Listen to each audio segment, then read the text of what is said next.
Awesome. Yeah. Welcome to the Sleep Experience podcast, where we take a deep dive into the latest sleep hacks, gadgets, and strategies to skyrocket your productivity to new heights. Being a high performer is all about resting at 100%, so you can execute at 100%. Side effects of medication, they weren't doing anything for me. So I felt like my back was up against the wall.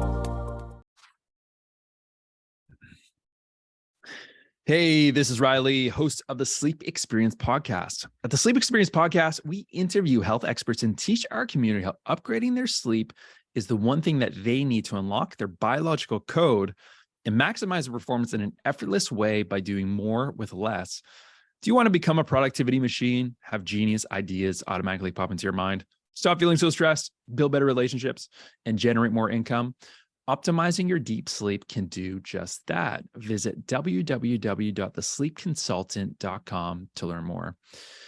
My guest today is Ryan Provencher. Ryan is a training division chief, health and safety officer, and wellness fitness coordinator in his fire department, founder of Firefighter Peak Performance, and executive fitness advisor for Crackle magazine.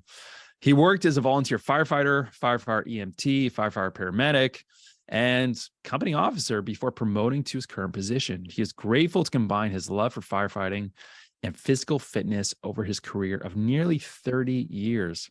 Ryan recognizes the first responders are athletes in service of their communities, and he believes people are the most important asset in public service agencies. He is deeply committed to improving firefighter safety and performance through specific and comprehensive fitness and wellness programs. Ryan, welcome to the show. Good morning. Thank you. Yeah, it's a pleasure to have you on. And I really like I have friends of friends, whether they're firefighters, paramedics. The hours are really tough. And, I'm sure the longer you do it, the easier that it gets. But, shift work with, night and day, working 12 hours at a time, then you're off for a period of time.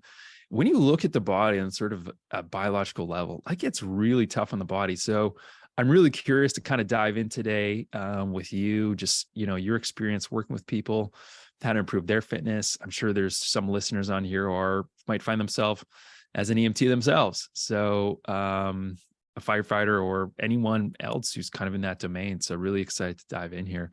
But first, the question I love to ask my guests is, what is your journey into, where did your journey into health all begin? So I'm assuming you were firefighter for some time and sort of within this, but what made you have that transition?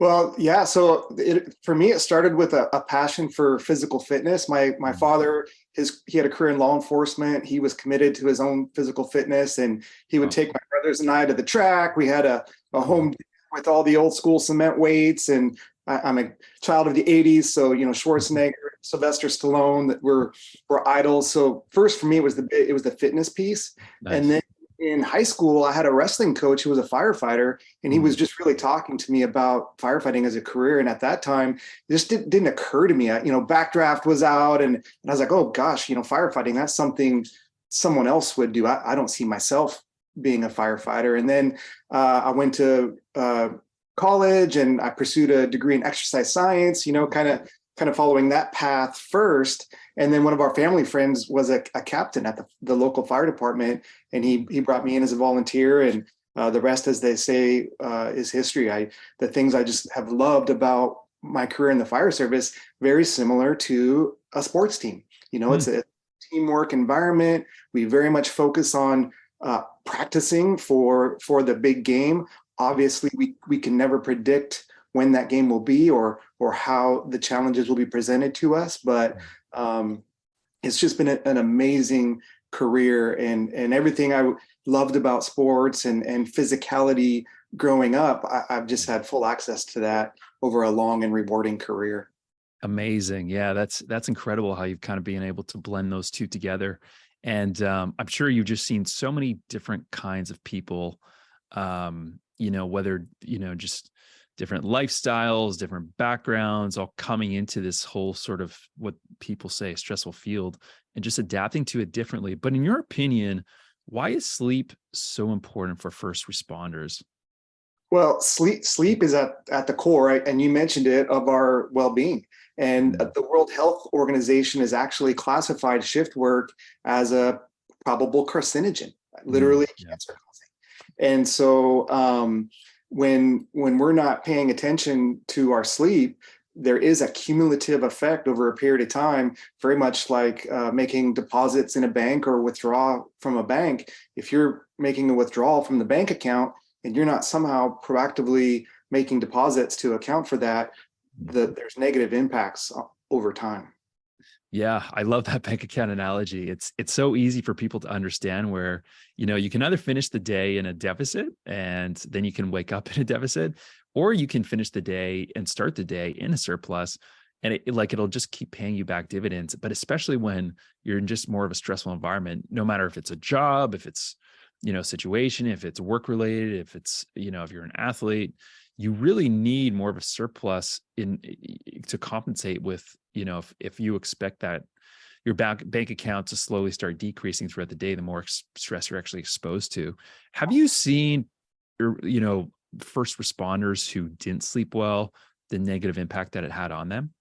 Well, I've seen it for myself personally, and I continue to see it. So I'll share just a couple of quick anecdotes to kind of paint that picture. So for me personally, as a young fighter coming in, I was on the paramedic units for several years. We're busy, we're running calls, we're up all night. I would work a 24-hour and sometimes even a 48-hour shift, getting very little sleep. And then, of course, I'm young, so I have friends and we're social, and we work hard and we play hard.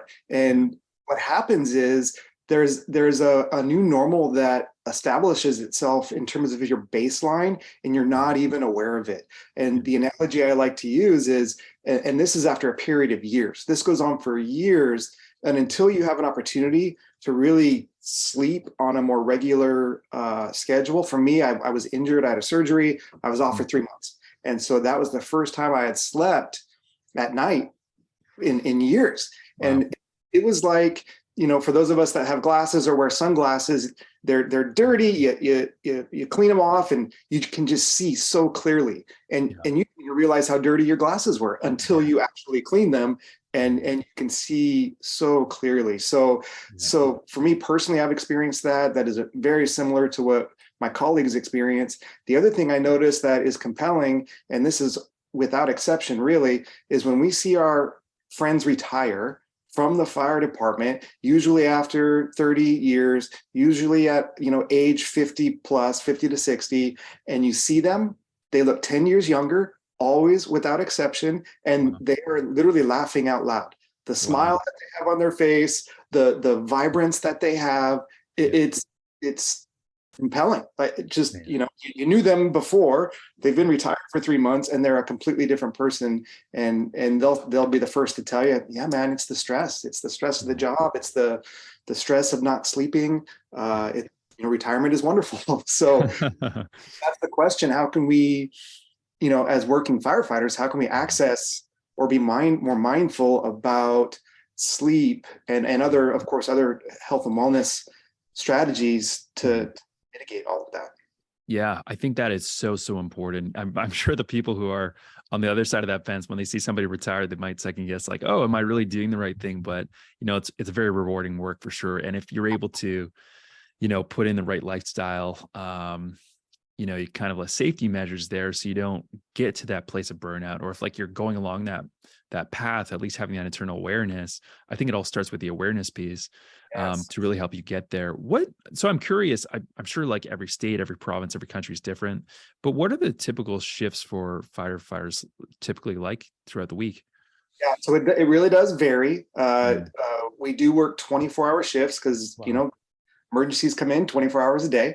And so, it'll be like 1 on, 2 off, 1 on, 4 off, or different variations of that.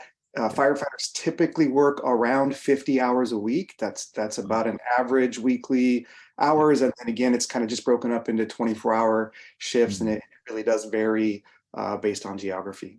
Got it. Yeah, it's definitely not your typical, 9 to 5 in the daytime. And then, because when you have to stay awake throughout nighttime, like you said, they say a lot of that shift work is a new carcinogen. And a big reason why is like, how do you, let's say if you're sleeping in the daytime, like how do you do that? How do you manage that? It's very difficult if you don't have the right, lifestyle factors in place. And it's like, well, what do you even do? Who do you even go to? Do you go to your local nutrition store and ask what supplements you should take? Sleep's a big component of it, but so is diet, so is exercise, so is fitness, and to fit all of this into one continuous way. So what have you found to be some good lifestyle habits, hacks for firemen, especially to follow to help them adapt to this? Well, I've been very lucky personally. As I shared, I've had a personal interest in health and wellness myself. So I've got an educational background that I've been able to lean on for myself personally. Nice. My own, experience and personal practice. I've just really been interested and immersed in it personally. I've also been very lucky to have access to world-class mentors and influences. Most recently, Dr. Sanjay Schweig and his team at the California Center for Functional Medicine, they've been doing research and kind of packaging all of these things that we're talking about into a central location where you can find this information. So we did a little pilot project in our department where we're wearing Oura rings. And so we can look at more objectively at our sleep data. And so for me, I'm someone that is, as an older person, trying to be more conscious about these things.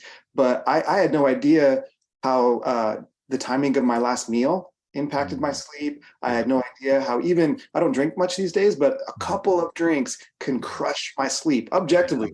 Oura rings just throwing all these red numbers at me. So just like you said, being aware, just having an awareness around what affects your sleep. And then on the flip side of that, what are the things you can do, the strategy you can do to kind of counteract the negative impacts. So fitness, absolutely. Nutrition, more of a food as fuel approach to nutrition. There's so much dogma out there and no one size fits all, but just an underlying awareness about what you're eating. Yeah. Stress management, meditation, there's tools like the heart math device that you can do feedback that we've seen objectively improvements in HRV with our firefighters doing using heart math, behavioral health. We have peer support teams in our departments. We have access to all kinds of counseling and mental health professionals. We know more about cancer and cancer risk reduction, both on shift and at home. We have access to information more than ever, more than we ever have.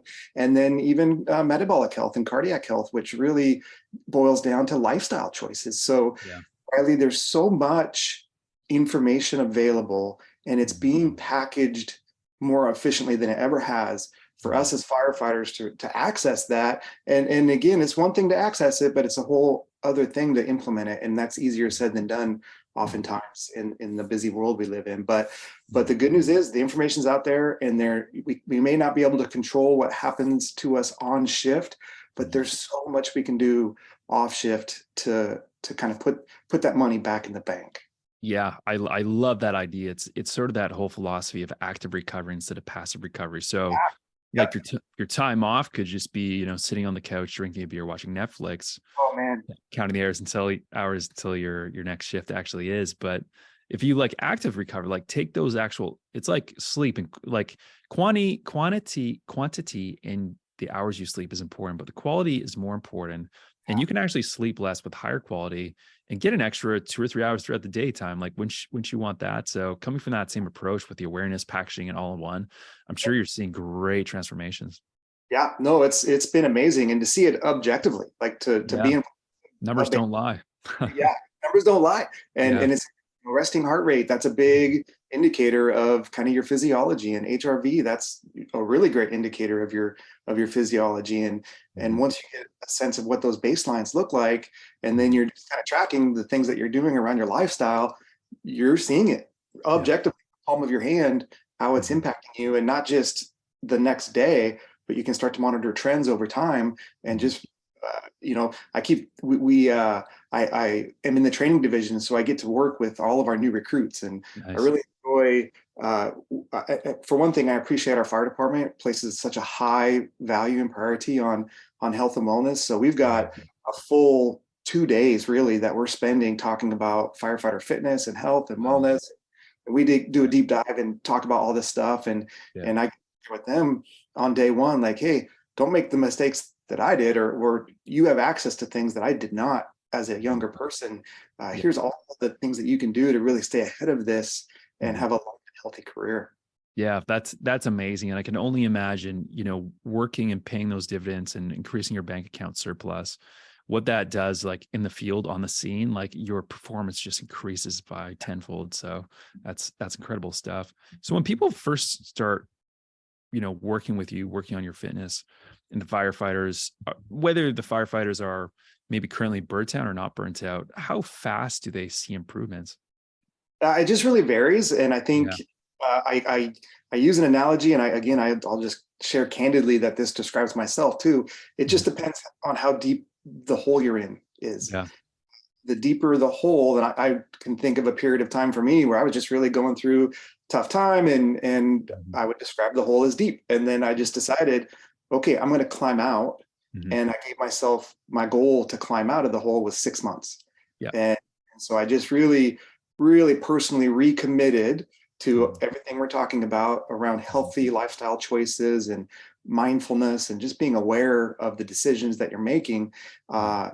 And man, I tell you what, that summer, so this was December that I had this kind of period of reflection, and it was summer that I kind of came out of this hole, and it was maybe the greatest summer of my life. Wow, that's amazing.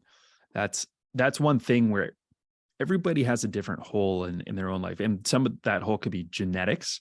It could be, current lifestyle. It could be their current situation. It could have been how long have they actually been suffering for. And I see a lot of people sometimes they like to compare. I've never used this analogy before, but their hole compared to other people's holes and their progress relative to that.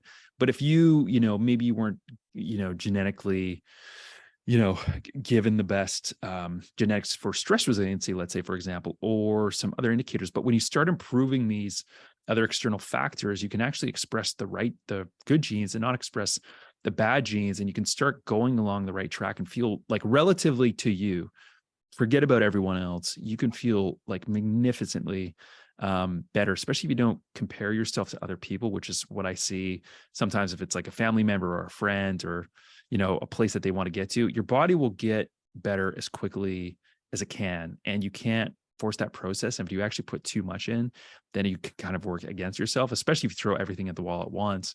It's just too much to follow. You can't be consistent. And that's where consistency and persistency is key, and just doing it on an ongoing basis, because that's what our body's like most. But yeah, I love what you're doing with that and just keeping people accountable, bringing the Oura ring, and really packaging it into one solution where it's just something that they have to follow, and they're going to see those results. Yeah.